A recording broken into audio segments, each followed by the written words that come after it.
WCW Mayhem released in August 1999 for the PlayStation and N64, and the next year for the Game Boy Color. This game is interesting, since for the N64 it was the first WCW game since the THQ Aki series. The WWF have moved their properties to THQ Aki, and WCW, I guess not wanting to share developers, moved their wares to Electronic Arts. And you can say what you want about EA, but they were no fly-by-night company. I think a lot of us are curious about the game, possibly due to the endless showing of the ad where Sting lands on a cheerleader or something. But the game didn't sell very well since A, WCW was awful in the summer of 1999 and emulating that action wasn't high on anyone's list. B, we all knew it wouldn't be as good as Revenge. And C, WrestleMania 2000 was coming out just a few months later. But playing it back now, it's not a bad game at all. In fact, you can make a case it's the third best game WCW ever put out. What's interesting is the game was released in August, while Mayhem as a pay-per-view first happened in November of 1999, making it a rare pay-per-view named after a video game and not vice versa. There was also Mayhem the soundtrack released in November, although DJ Rand sadly isn't featured in the video game for true cross-promotion. Let's start with the roster, since that's the most interesting part of the game. First of all, what pose is everyone doing? Are they begging for treats?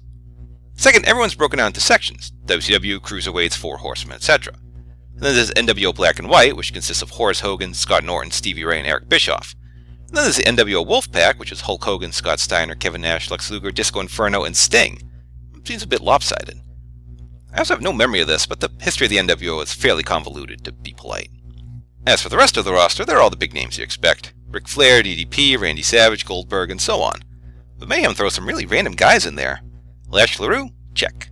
Bobby Duncombe Jr.? Check. Kenny Chaos? Check.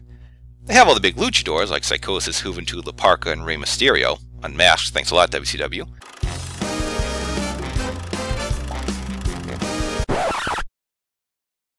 Then they went and threw in Liz Mark Jr. Not even the Cubs fan wants to play as that guy. And Bobby Eaton is in the game. Get well, by the way. They made him look like a woman in her 50s, but who cares? If you can Alabama Jam dudes, it's pretty great. Sergeant Buddy Lee Parker is here, but Lieutenant James Earl Wright is tragically omitted. And best of all, someone named Bobby Blaze is here. Oh, you're asking, is this a jobber EA created for the game? Well, no, he was actually a regular in Smoky Mountain Wrestling who did some matches in WCW. I checked match results. In 1998, he was in 13 singles matches and went a robust 1-12. He beat Magnum Tokyo, or Tokyo Magnum in case you were curious. He was in World War III that year, though. Arn Anderson is on the roster, which is notable because it's the first time he's ever featured in a video game. Isn't that weird? I know WCW didn't pump out games like the WWF. He did retire in 1997, but he was such a staple of the company you figured he'd show up somewhere. No idea why he's in shorts and sneakers and not the trunks he wore for his whole career. Anyway, the game provides a decent amount of options. You can have singles matches, tags, triple threat matches, four-ways, handicaps, and Raven's Rules, which is just a hardcore match. There's also Battle Royal mode, where there are 4 wrestlers and you get eliminated by getting tossed out of the ring. First time I played this, I used Bobby Blaze and was tossed out by Hogan almost immediately. It came down to Hogan and Saturn, both controlled by the computer, and Saturn just turned around, got out of the ring, and lost the match. I think he forgot the rules like Dean Malenko did that one time, or that's some stellar AI right there. Maybe the coolest option is you can wrestle in a bunch of TV and pay-per-view venues, including Nitro, Thunder, all the pay-per-view sites, and best of all, WCW Saturday Night. Ah, sweet, sweet 605 wrestling. Sadly, the World War III setting doesn't feature 3 rings, which would have been tremendous. Of course, World War III didn't exist that year, as it was replaced by, go figure, Mayhem. Exhibition mode, oddly enough, is labeled as a main event. You also have the option of just a quick start. You select your wrestler and difficulty, and it takes you right to the match without having to pick any other options. It's very reminiscent of a Madden game, not surprisingly. And I guess it's a nice feature. But did anyone ever complain that choosing match options was too time-consuming? Quest for the Best is not, in fact, a bad 80s action movie, but rather the main storyline mode. Basically, beat people, climb up the rankings, and challenge for the various titles. It's also how you unlock certain wrestlers, either by beating hidden characters or completing challenges using different difficulties and wrestlers. Sadly, you do have to beat someone to win the TV title, not just find it in the trash. The game also features a much touted creator wrestler, which does feature some pretty detailed appearance editing capabilities. 2 problems. One is that you can't choose individual moves for your moveset. You just pick an existing wrestler's moveset. Even more frustrating is the game appears to let you choose your finisher, but nope, you're stuck with whatever move corresponds to the moveset you've chosen. The second problem, and this is just weird, is you can't have spaces in your name. If you create, say, CM Punk, it just comes out as CM Punk. At least you can give yourself a cool nickname like Death. There's also a pay-per-view password feature. The idea here is they would release passwords on Nitro that would unlock pay-per-view cards and allow you to play through them. It sounds nice, but if I want to recreate, say, Disco Inferno Lash LaRue from Halloween Havoc 99, I could just do it in exhibition mode. Besides that, Halloween Havoc show also featured a triple threat tag match and a strap match, stipulations not found in the game.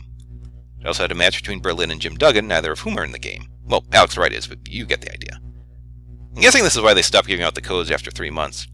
There are a lot of pay-per-view codes out there, but I guess that's just people cracking the password system. The other problem is this is the most unruly password system ever. Look at the code they gave away for Halloween Havoc. Jesus, passwords at the Pentagon aren't that secure. It's made worse by the fact you have to scroll through every character one at a time, meaning it takes forever. Did we really need capital letters, lowercase letters, numbers, and punctuation? The password feature is also where you enter cheat codes, like unlocking all the hidden wrestlers, putting right back on his mask, and using the old Nitro set. I like how the game lets you undo all the stupid decisions WCW made. Sadly, there's no code to unhire Vince Russo or give Goldberg back his streak. So here's how you play. When you're in the ring with your opponent, you hit the B button to initiate a grapple, and once you do, you have 9 grapple moves at your disposal. There aren't any strong or weak grapples, but you do have a lot of moves in your repertoire. You can also send guys into the ropes or the corner, attack your opponent on the ground, or come off the top rope. That's an impressive amount of options up there with the Arcade games, but the controls lag behind those games. In, say, Revenge, I never had a problem getting my characters to do what I wanted, but in Mayhem, getting your character in proper position can be a hassle sometimes. You'll notice a meter at the bottom of the screen. That's your momentum meter. Pull off a variety of moves in a row and it builds momentum. And when it flashes, you can do your special move. Sound familiar? The meter can be a problem, though. Often I hit, say, a suplex and my momentum meter gets full. So I pick the guy up to do my special move. By the time I've done it, my meter's run out. I have seen this complaint many other places, so I may just be bad at the game. The presentation's pretty good. The wrestlers are nicely sized, although they move stiffly at times. Besides the TV and pay-per-view venues, you get full entrances with Mean Gene doing the announcing, and play-by-play with Tony Schiavone and Bobby Heenan. Well, if you own the PlayStation version, anyway. The N64 only has Tony on commentary, even though he directly addresses the brain at points. It's like when they cut Jesse Ventura out of those old pay-per-view broadcasts. One cool feature in the game is you can fight backstage. Just jog to the entranceway and you and your opponent will be transferred backstage to a variety of settings. The areas aren't interactive, meaning you can't just slam someone on the hood of a car, but it is pretty cool. First time I did with Arn Anderson versus Eddie Guerrero, Ric Flair was waiting there and we beat the hell out of him. It was a cool little moment.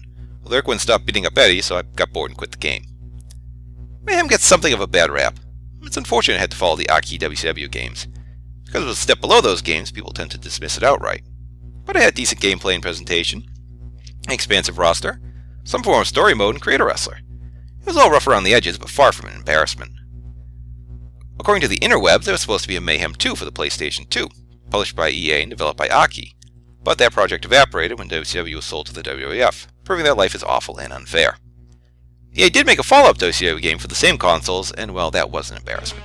But that's for another day. Until then, thanks for watching, and remember, a winner is you.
anything can happen as CWF Wrestling returns to iPay-Per-View when unlikely alliances are formed for the 2012 Ultimate Survivor. It's an all-out battle for gang supremacy as CWF's roster pairs off into teams for a series of grueling elimination matches. Saturday night, November 17th, join us live on iPay-Per-View for Ultimate Survivor!